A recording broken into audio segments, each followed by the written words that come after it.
This is Ambition Today. Wake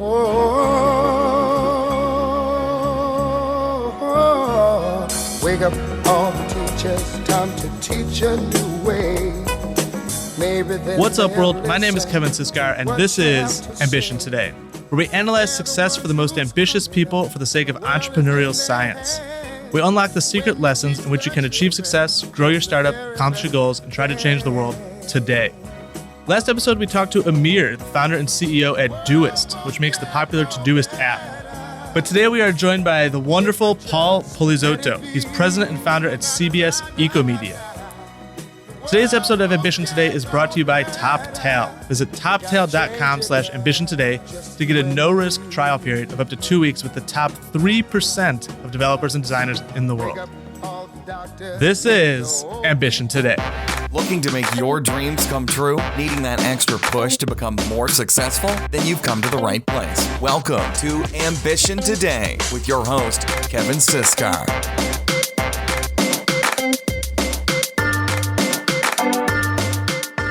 What's up, world? You are listening to Ambition Today, and I am your host, Kevin Siskar.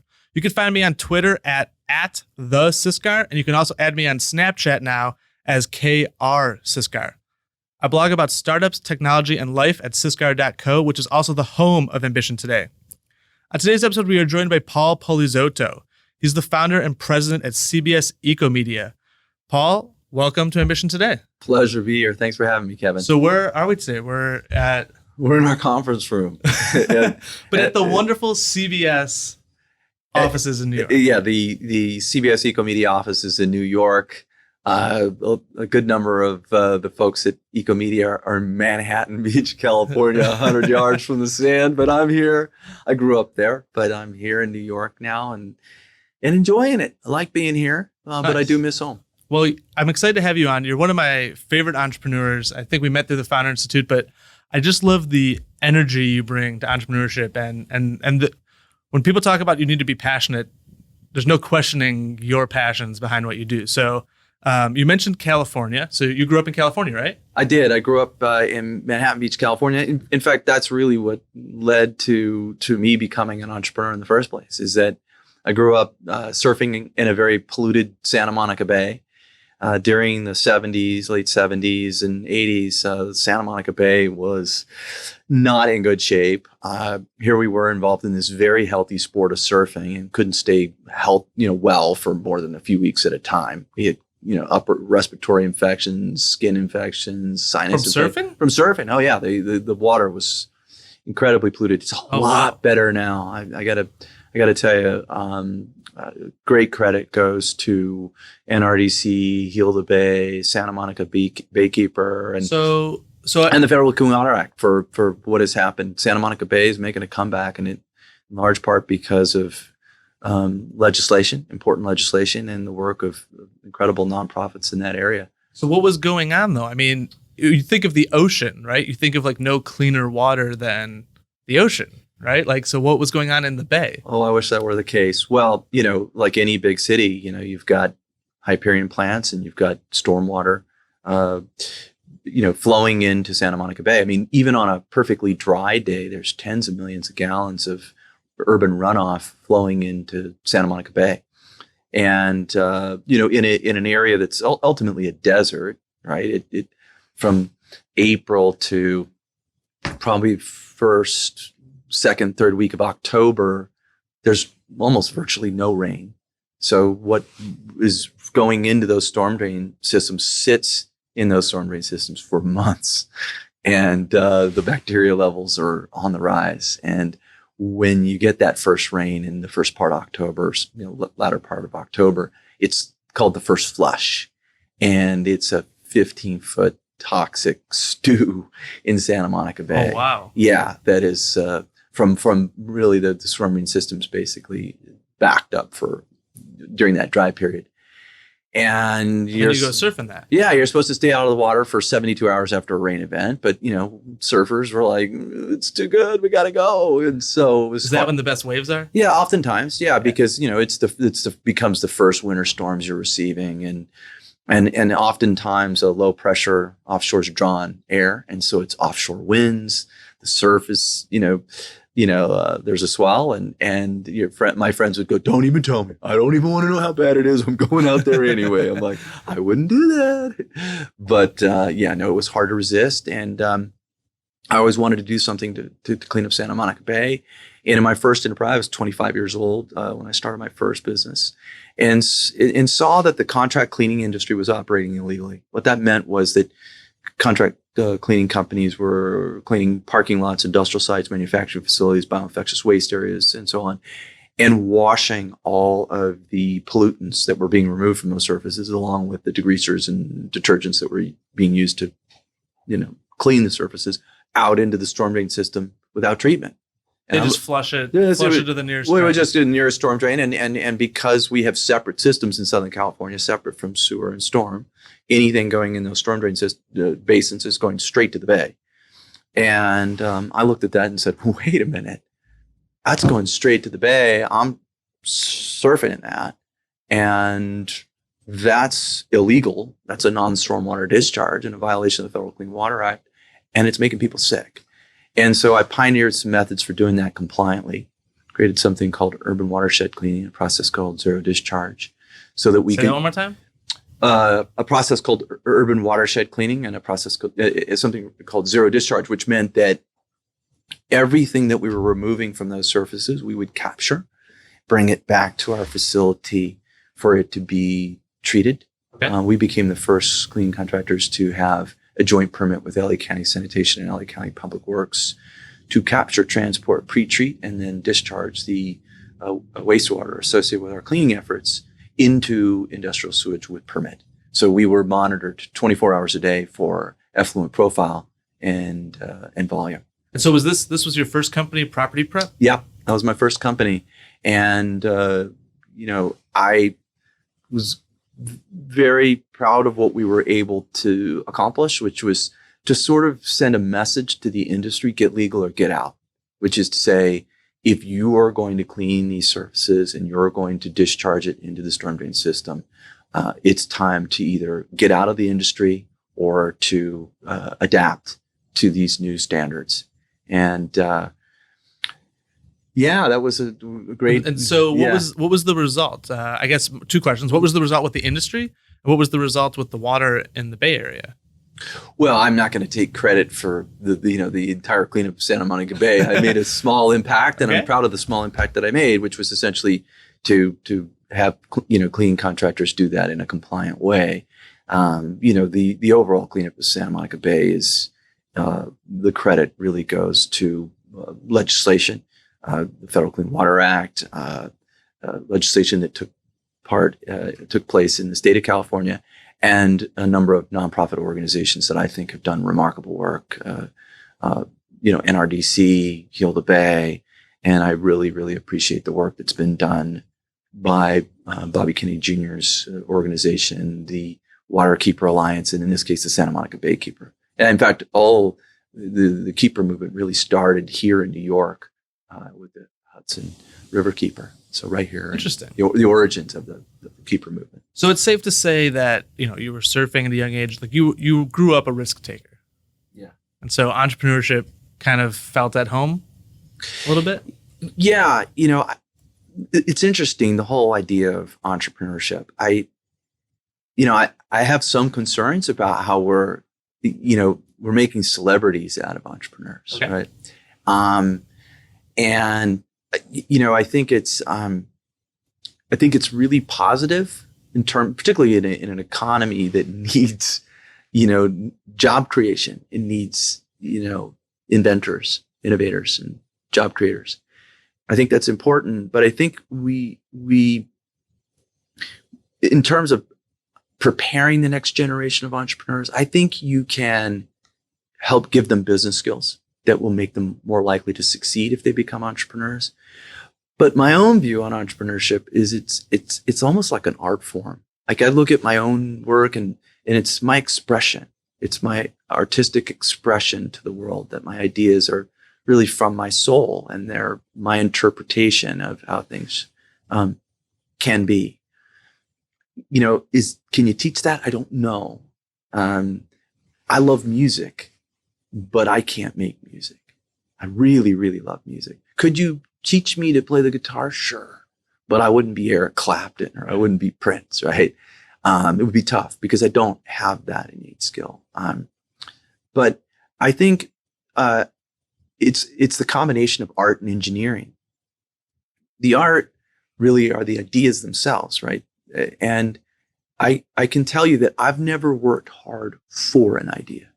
I've worked hard on ideas, but I've never put any effort into an idea whatsoever, right? Into where the origins of that idea. So what do you mean the difference between for or on? What I mean is that, and I'm gonna get all sort of cosmic on you here. No, let's do it. This is great. But you know, I really, I had a conversation with a friend of mine, and this friend of mine said, it's really amazing. These ideas are deep inside you. I go, these ideas aren't deep inside me. These ideas find me. And what I meant by that is, I'm reaching over, we're on a podcast, so just audio. So I'm grabbing my phone right now. There are terabytes of information that are flowing to this phone right now, right? Netflix, Hulu, CBS All Access, and people's phone conversations. Yeah. Are flowing through us right now. Anything that can flow to your phone is flowing through you, right? The universe works the same way. Ideas, right? And I have an antenna, like we all do, right? The question is, is your antenna raised? And I'll be tapped on the shoulder, and the universe will say to me, Paul, can we count on you to take this idea forward? And I have never said no. Each and every time I've said yes, my life has been enriched in some way. And so once the universe taps you on the shoulder and you see it through, it has a tendency to keep tapping. And I feel very fortunate that the universe has continued to tap on my shoulder and say, how about this one? Can we count on you for this one? And I hope just, through taking care of myself physically, that I can continue to answer that call for as long as I possibly can, and hopefully prepare the next generation of entrepreneurs to raise their antenna and to answer that call. Because the one thing I'm sure of is that when they do, they answer that call and they say yes, their life will be enriched in some way. So what advice do you have for that next generation? So the next generation wants to raise that antenna, right? How do they tune that antenna to hear the right things and not have it bring in the latest episode of Game of Thrones and what happened? No, it's a good question. I think you have to determine your own value system. And I think when you do that, it's a little bit like a channel guide, right? I decided that I wanted to be a social entrepreneur. And so that my antenna was tuned to that broadcast. I wanted to tune mine to ideas that could improve the quality of people's lives. So the first thing that I look for in an idea that's tapping me on the shoulder is, will this idea improve the quality of people's lives? Will it serve the underserved? And then the next question I ask is, can we do it forever? Because that's the true definition of sustainability. Can we do it forever? And if we couldn't do it forever, it's probably not that good of an idea. It probably needs further refinement and tweaking. In my first business, can you capture pollutants before a rain event and keep them out of rivers, lakes, and streams and the pollution that comes from that forever? I hope so. I hope we'll keep doing that forever. Right. Can you leverage corporate ad spends and the marketing budgets of big corporations, leverage them to improve the environment, health, and education in communities all over the country forever? I hope we'll do that forever. I hope we'll never stop leveraging that new funding source from having that impact. So I'm looking for those kinds of things in the ideas that I'm willing to take forward. And I think that what we have an opportunity to do with the next generation of entrepreneurs, I spent a lot of time at universities, and I'll go, I do some work at USC's Marshall School, although I'm a graduate of UCLA. There is a program out at USC, the Brittingham School of Social Entrepreneurship, which was the first master's program in social entrepreneurship in the country. And it's led by a man who's just absolutely brilliant, Adley Wortman. And he has this program that's the first master's program in social entrepreneurship. And I spent a lot of time talking to the young people there. And, you're looking at a classroom full of really brilliant minds, right? I mean, to get into these universities today, it's so competitive. They're surrounded by all these brilliant professors and they're working on these projects. And I talked to them about my experience as an entrepreneur. Now, let's face it, most of them will probably not become entrepreneurs. They'll go to work for someone, but I'm there to try to accomplish one of two things. That if you're going to become an entrepreneur, I hope that enterprise will be a social enterprise that will improve the quality of people's lives. In the event that you don't become an entrepreneur and that you go to work for someone, when there's a tug of war for your bright mind, I hope that you'll go to work for companies that are solving problems, not creating problems. That my big concern are bright minds in bad companies. I think it's a bad combination. I'd like to try to be behind a brain boycott, if you will. The bright minds simply don't work for bad companies.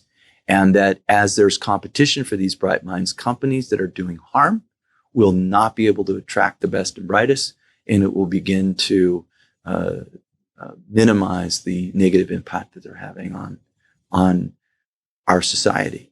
The best and brightest need to hold out for things that are making a positive impact. I agree with that completely. And I think that's something that we're starting to see a trend a little bit more toward. And I want to ask you specifically about that a little more after the break. But before we take the break, I just wanted to get in. So the universe tapped you on the shoulder. When did the vision for EcoMedia come about?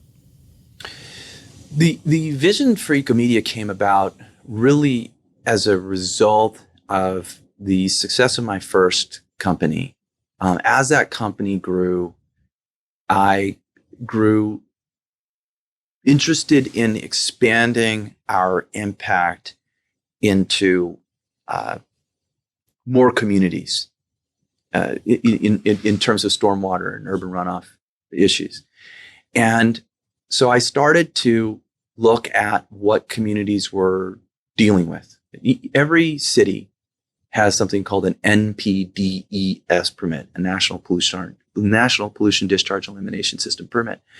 And essentially that permit has 6 minimum control measures. The first being community outreach and education, the second being public participation and involvement. I didn't know anything about those disciplines. I didn't know anything about that. The final 4 were more structural, things that I could understand, pre and post construction kinds of things, illicit discharge and good housekeeping. So there's these 6 minimum control measures. And cities were at the time complaining about the costs of stormwater runoff management, the costs associated with compliance. What time was this? This was in the probably early 90s. Okay. Yeah, probably early 90s. And so cities were talking about the costs associated with compliance. And I looked at it and thought, well, hey, I got an idea. Why don't we come up with a program like Adopt the Highway? We'll call it Adopt Waterway, because I live near the ocean. We'll put up signs on high traffic commercial streets. Right? I live in a beach community that say, adopt a waterway, cleaner cities, cleaner oceans, right? And we'll have a best management practice along the bottom that says, no dumping to storm drains, please pick up after your pets, and so on. And so that became community outreach and education. It became public participation and involvement. And we had these corporate logos that we created that would help fund watershed cleanup programs, catch basin filters to intercept pollutants from entering the waterways, and increased street sweeping. And so I founded the Adopt a Waterway program. Wow.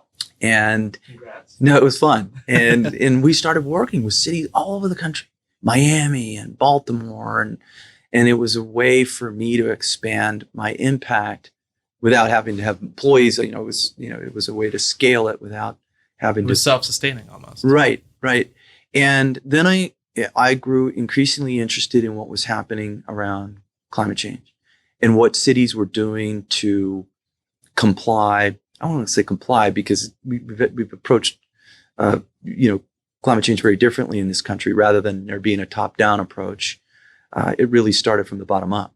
Cities started embracing essentially the goals and objectives of the Kyoto Protocol on a municipal level, county level, state level. And I was interested in how to help fund some of their efforts. And so I knew that once I started looking at those types of initiatives, I was going to have to come up with a lot more money for those cities and for those nonprofits that were tackling those issues. And that's what led to the birth of what became EcoMedia. So what was EcoMedia initially? So EcoMedia was originally a nonprofit. Right? I started it as a nonprofit. I had this successful enterprise, and I was interested in helping cities, with environmental challenges. So my background was originally to help cities with their environmental challenges. Now, increasingly, I'm involved in, health and wellness, education, improving the lives of veterans as well. So I consider myself, yes, I care deeply about the environment, and some would label me as an environmentalist. I'm really a social entrepreneur. I believe that sustainability has to do with looking at issues more broadly, the environment, health, education, as a whole, rather than having it be just one thing.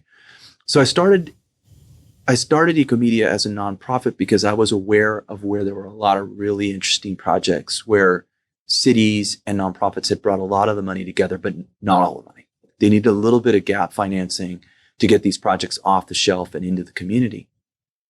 And we started winning grants to fill those gaps. But I found that we were winning grants and very deserving nonprofits were otherwise not receiving those grants. It was a zero-sum game. And some of these nonprofits were being run by my friends. The executive directors were friends of mine. I remember having lunch one day out in Los Angeles at a place called Chaya Venice. And one of the executive directors of the nonprofit said, "Hey, we think what you're doing is really cool, but you're competing with us now." And that was never obviously my intention. And so I started looking for ways to create funding without being competitive with them. And that one of the ways to do that was looking at the hundreds of billions of dollars that were being spent advertising the American public, and thought, hey, maybe there's an opportunity to create an ad model to grow the pie, to bring new money to nonprofits. So at the highest level, EcoMedia is an ad model to fund the nation's most effective nonprofits taking on the most urgent social issues of our time. So what does that mean? Like I watch a video, I click an ad, and then what? And then how does this help the nonprofits? So essentially, EcoMedia creates ad products, technologies, and campaigns that are leveraged to direct money towards nonprofits and municipalities. I'm still working. In fact, I was last week in the city of Cincinnati helping them build a park and a fitness zone in that park. And so we're still very much working with municipalities and counties. So the way this works is advertisers work with CBS. We go out and advertisers direct more of their dollars to CBS. We carve off a portion of those dollars and direct them towards nonprofits that are improving the environment, health, and education. So brands direct more of their dollars to CBS, and we share those dollars with the nonprofits. Now, we have a lot of work to do at EcoMedia. We have to vet the nonprofits. We fund them. We oversee the implementation of the projects. We work on measuring the outputs, outcomes, and impacts, and create a feedback loop to all the stakeholders on the impacts of our work. Is there any nonprofit areas in particular that are interesting that listeners should reach out about maybe? Or? Well, I think, we're looking at it very broadly. We're working with more than 160 of the nation's most effective nonprofits. Not all of them are big national names. Oftentimes they're very small nonprofits that are doing remarkable work. So we're just really looking for nonprofits that have a track record of making sure that the resources that are being directed their way are having the largest positive social impact. I love that the impact it's having. And I want to talk a little bit more about the impact after the break. So let's take a quick break. We're here with Paul Polizzotto talking about CBS EcoMedia, and we'll be right back. This is Ambition Today with Kevin Siskar. We'll be right back. Ambition Today is now happy to partner with TopTal. Say you have that idea in your head and you just can't shake, but you need someone to help you build it? Well, visit toptal.com/ambition today for a 2-week trial with the top 3% of software developers and designers.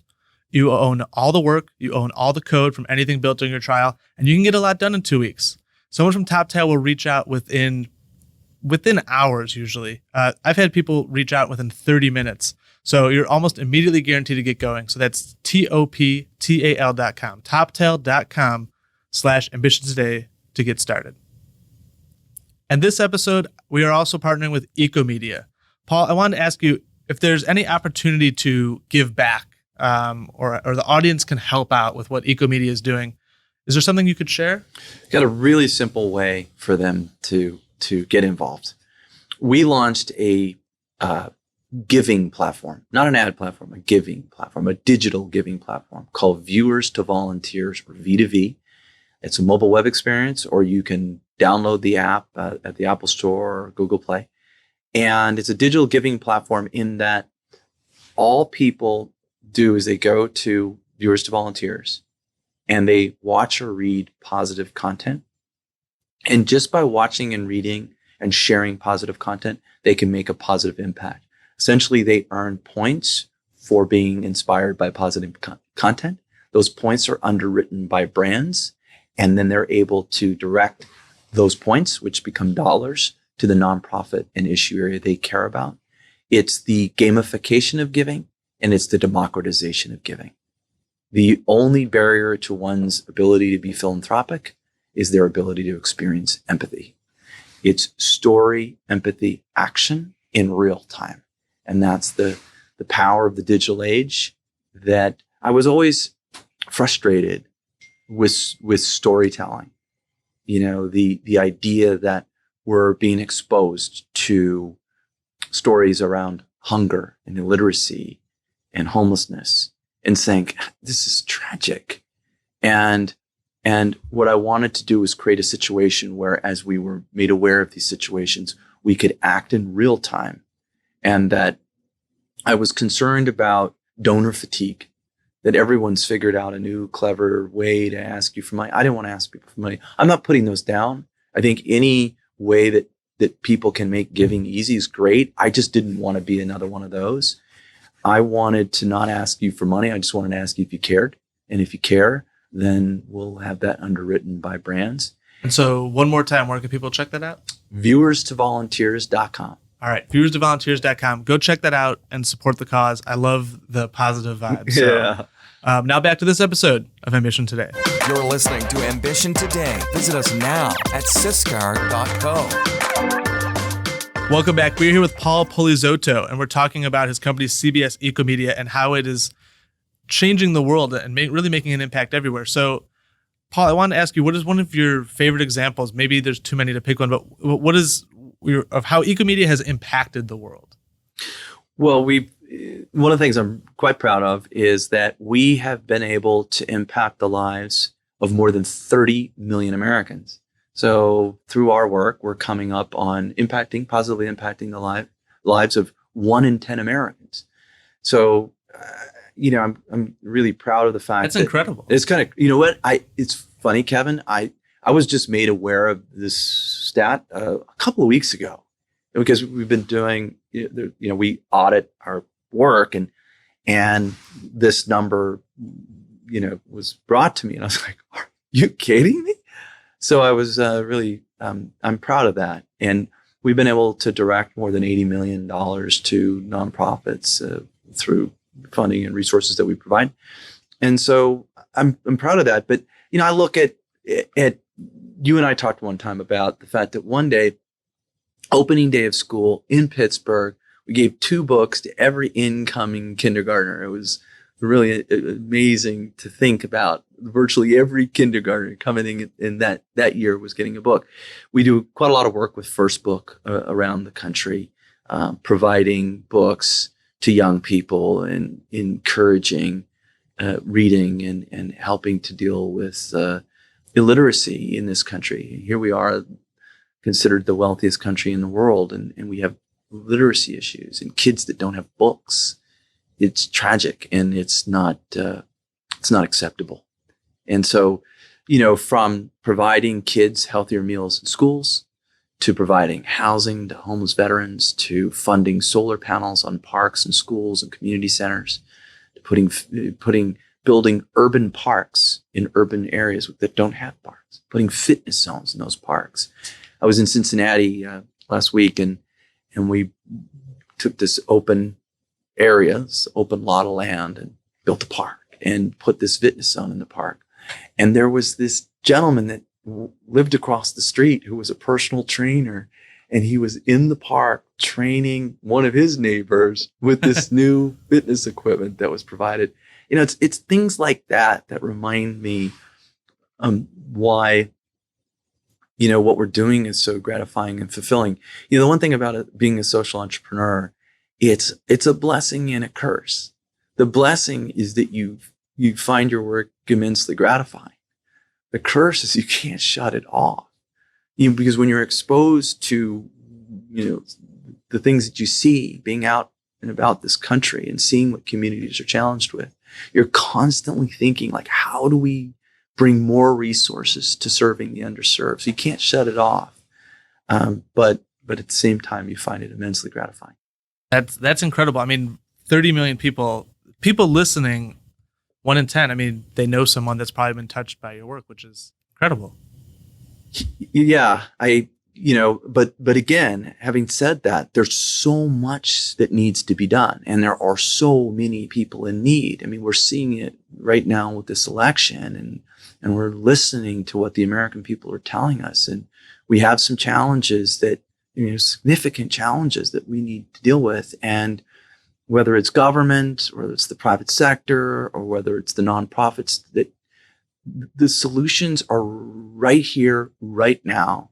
And it requires collaboration and cooperation and a sense of urgency to deal with these issues. And we're doing, in some small way, our part. But there's so much to be done. There's plenty to be done. And this, I don't even want to say the words, because once you say the words, it's like when you say Beetlejuice 3 times, it's like, it makes it real. But the whole Trump and Hillary thing, it's like, but you're right.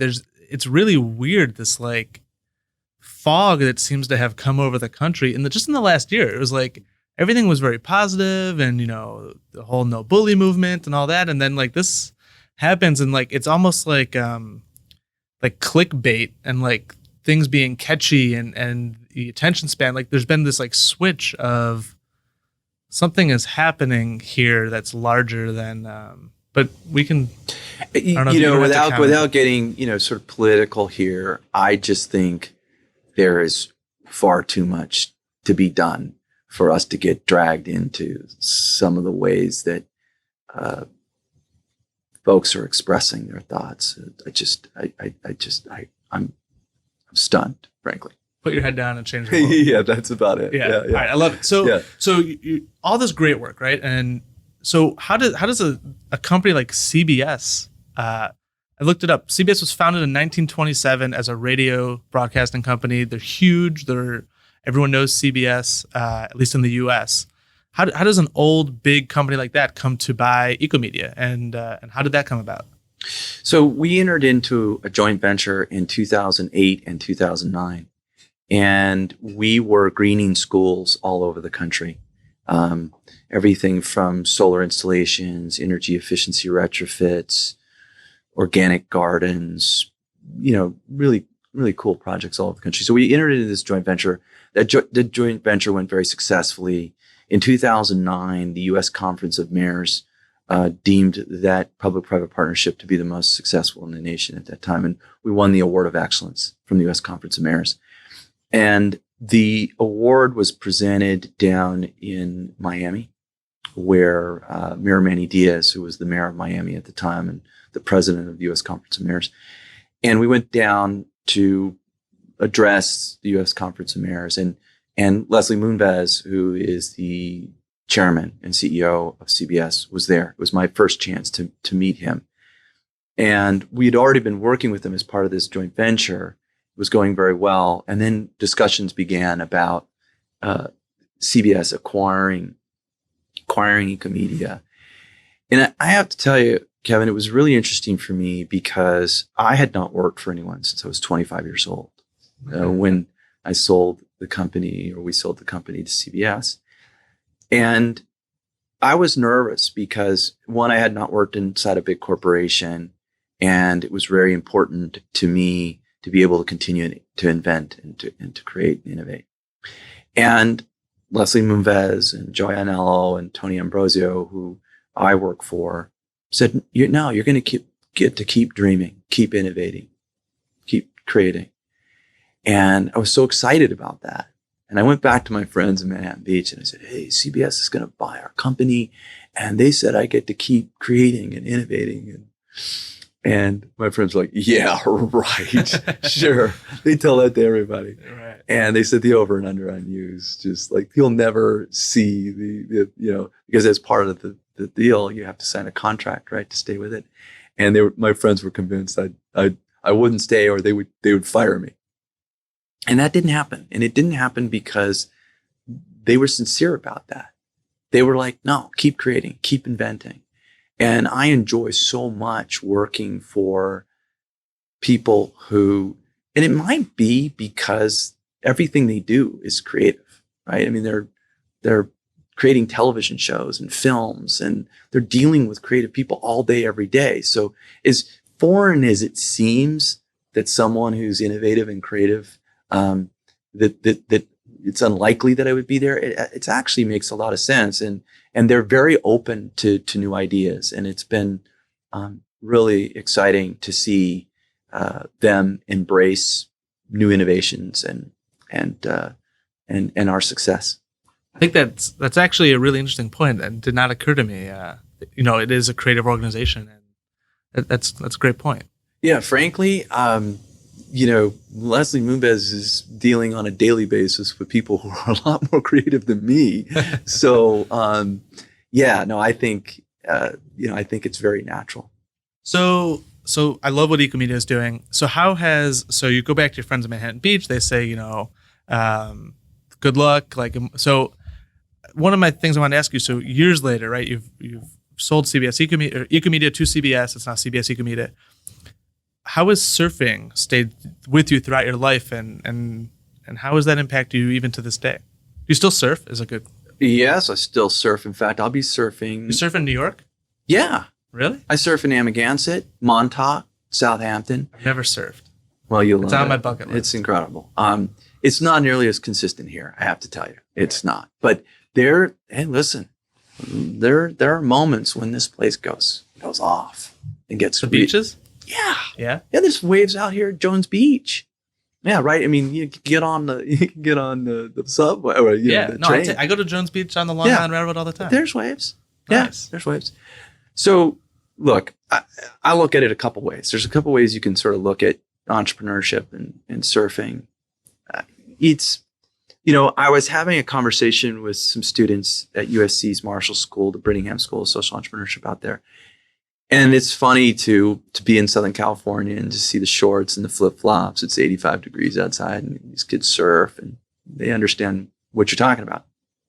And I was talking about entrepreneurship and I said, I started surfing in the late 70s and early 80s when there was no internet, right? And we would take time off of work, right? Take vacation time, drive down into Baja, right? For a surf trip. And it would be flat. And we would sit on these dusty cliffs for a week and go, we picked the wrong week. We blew it. And that doesn't happen anymore because you can get on the internet and you can get buoy readings and swell information as far south as New Zealand. So I was telling these students this, and I said, more recently, I was with some friends of mine and we were this friend of mine got on the internet. This guy's a good surfer, and he gets on the internet and he looks at these buoy readings and he draws this graph and he goes, here's where the waves are going to be the biggest tomorrow. And we're like, yeah, let's go. Right? Middle of the night. So we wake up at 4:00 in the morning. We drive through the dark and the sun's coming up in the morning and we get to the beach.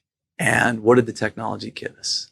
Half the students said it was flat. I said, no. The technology gave us exactly what it said it was going to give us. It was massive. And so I grab my wetsuit, I grab my board, and get ready to go. My friend goes, what are you doing? What do you mean? I'm going surfing. He goes, we're not going out there. Are you crazy? I'm like, but this is what we talked about. This is what we planned for, right? Was I scared? Oh yeah, I was really, really scared. And I jumped out in the water by myself and I got thrown around like a rag doll. And I'm making my way out through, the lineup and I paddle out, I flip around, I take off, and I had the most incredible surf session of my life.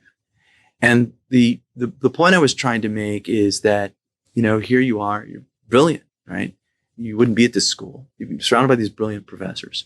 What happens if this business model that you're developing here, what happens if you get exactly what you're designing?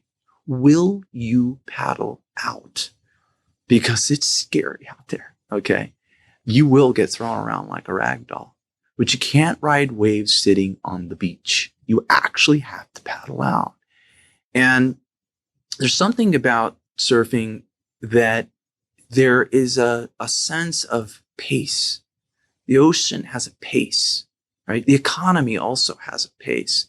And what's interesting is, in order to ride the power of a wave, you first must go through the lineup. Waves are breaking on you before you get the chance to ride them. Right? You don't get to just jump right out there and bypass all the getting thrown around like a rag doll. That kind of comes with the territory, right? And so you have to go first through the power before you can harness the power. And the ocean reminds me a little bit of the marketplace, right? That there are times when, you have to sort of time those sets. And there's times when you're getting thrown around like a rag doll. And there's times when you feel like it's pretty stagnant and you're kind of stuck. And that keeps us searching. That is one of my favorite stories. I love that story. So to everyone listening, paddle out. Paddle out. Yeah, no, I think what we have to do is prepare the next generation to be willing to paddle out, not by telling them that it's fun and games. It's all fun and games. People do get hurt out there. But the fact is you can't ride waves sitting on the beach. You do actually have to paddle out. And how do we equip them with the ability to handle those pressures? I don't know if you ever saw that film, Chasing Mavericks. Really interesting film about Mavericks is a big wave surf spot north of San Francisco. And the idea is that, part of that film, the Jay Moriarty trains himself to hold his breath for 4 minutes underwater. And as an entrepreneur, you have to train yourself to handle pressure. There's times when in big waves, when you see guys, they're the pressure and the fear has gotten the better of them. And like any sport, when you have that fight or flight adrenaline rush, when your adrenaline rushes, you're toast. And you have to be able to tamp that down. And when everyone else all around you is freaking out, you have to be able to tamp that down and hold your breath underwater for 4 minutes, or you may not make it, right? And it's that learning to understand that the power that's in front of you is real, but that by not allowing your adrenaline rush, not allowing yourself to panic, you live to fight another day as an entrepreneur. And it may make the difference as to whether your business makes it or not. So one of the last things I want to ask you about, I know that we've said through this podcast the term social entrepreneurship a lot. Mm-hmm. And I know that increasingly, there's tons of articles about millennials. But one of the good things being said about millennials is that we're increasingly more global and socially conscious and aware because of the internet. So I guess, how do you define social entrepreneurship, and do you think it's increasing? Well, I think there are some people that would say all entrepreneurship is social, right? Any idea that creates jobs, creates a paycheck and is social. And I think that's valid. For me, I'm talking about the very business itself, on top of it being a job creator, on top of it being an enterprise, that the very enterprise itself has a mission to improve lives. So that's how I happen to define it. I don't know that I'm defining it accurately. It's just my own mission. But I think there is an increasing emphasis on new enterprises and their impact on the environment and people's health. I think there's more emphasis on all of these issues today, as there should be. I mean, when you see, the environmental degradation, when you see the health issues that are happening all over the world, in this country, look what's going on. And it's not sustainable, and going back to what I said earlier is the business that you're creating, can we do it forever? And if not, then it probably needs some tweaking and some refinement. And the way that some of these businesses are being developed, we would not want to do them forever. They're not having a positive impact on the environment or people's lives. And we have to start to look at it. We have to look at job creation from a standpoint of, things we can do for forever. We have to get out of this cycle where jobs are being created solving problems we created for ourselves. 17 or 18% of the gross national product of this country is spent on health or illness. Now, that doesn't mean that, no matter how well people take care of themselves, there's going to be health issues. But when you look at the fact that if everyone took proper care of themselves, it may actually be a challenge to our economy, at least in the short run, right? So how do we start to look at things where we say, wait a minute,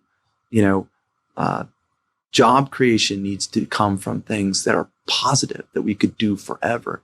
What is happening right now around the environment? What is happening with the health issues of this country are not sustainable. They're just not sustainable. And so we must do something about how we replace the jobs that will be lost when we start figuring out how to take better care of our environment and better care of our health. I love it. That's great. I'm actually speechless. All right.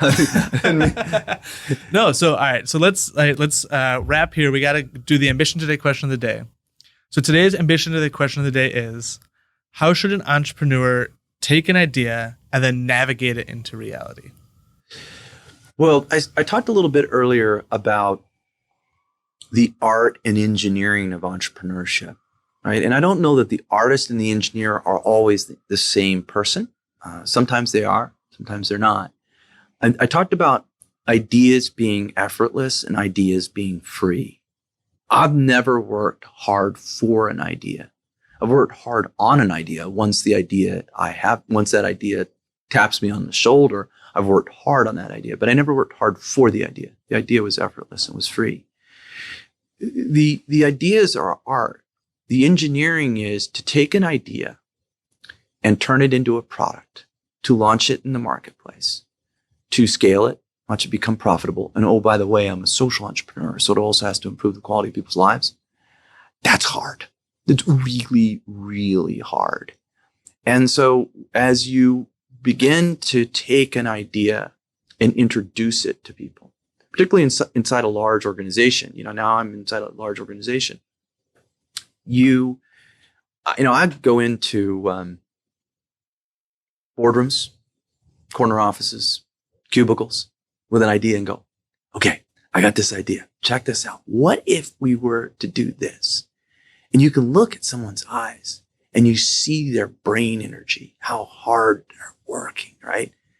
And then they go, my issue with this idea, my challenge with this idea is this. And I go, okay, that's valid. Hold on a second. But let me ask you a question. What do you like about this idea? And you see them go, you like they kind of back away for a second, like no brain energy whatsoever had been dedicated to why they liked the idea. Their brains are literally trained. I think the human mind is like every other organ in the body. It plays the devil advocate quite well. When anything foreign enters your body, it's like an organ transplant, right? When you introduce something like that to your body is trained to reject it. Your brain is the same way, right? And so when someone says that, I say, hey, that's interesting. You brought up some interesting points a few minutes ago. But once they start to think about the idea, they go, you know what? I like this part of the idea. And in fact, if we did this, it would also impact this side of our business. That's great. Let's spend some time talking about that. And then I'll go, a few minutes ago, you brought up some challenges, some concerns that I thought were quite valid. Let's talk about those. And they'll go, now that I better understand the idea, I don't think I feel that way anymore. I'm like, great. And guess what? An idea is born. Good ideas are dying in boardrooms, corner offices, and cubicles every day because we're so effective as humans as playing the devil's advocate. That doesn't mean every idea is a good idea. It doesn't mean like every idea should become, but I think we need to be better at spending more time as to why some of these ideas should live. You even look at the human body, procreation, life. The human body is set up to deny it. Basically to make it very, very difficult to create life. It's a miracle if you can actually create life. And ideas are the same way. The human mind is set up like every other function in the body to say, if it's something foreign, it's something that we'll figure out a way to reject. And we have to figure out how to bring life to more good ideas. How to switch that default from no to yes. Right. And that does not suggest that every idea is a good idea, but I do believe that if more time was spent trying to figure out why the ideas do have merit, more good ideas would find themselves into products and companies. Well, thank you. Okay, so for everyone still listening, we are almost at episode 20 of Ambition Today. And what that means is we have answered a bunch of Ambition Today questions of the day. So now it's your turn. I need you to tweet me or Snapchat me with your Ambition Today question of the day, and we'll include it in future episodes. Whatever you want answered about how to find success, how to be ambitious, whatever you think will be impactful most in your life, send me the question and we'll get it on the show. Also, if you're enjoying the show, as you know, you can leave a review in the iTunes store. We really appreciate it. And Paul, I just wanted to thank you for coming on. This has been an incredible episode. Thank you, Kevin. I really appreciate you taking the time to learn about what we're doing and appreciate your support. Thank you so much. Where can people go find out more about you specifically and EcoMedia? Well, they can go to ecomediacbs.com or they can go to viewerstovolunteers.com, download V2V, Viewers to Volunteers, and take advantage of the opportunity to be inspired by wonderful content and to have the sense of gratification and fulfillment that comes from serving people less fortunate than yourself. And are you on Twitter? I think you are. I am at Paul Polizzotto, and I'm also on Facebook. And I love it. Check out Paul on Twitter, Facebook. Check out his websites, CBS EcoMedia and Viewers for Volunteers. Awesome. Well, Paul, thank you. I want to thank you, and I want to thank everyone for listening. Thank you so much.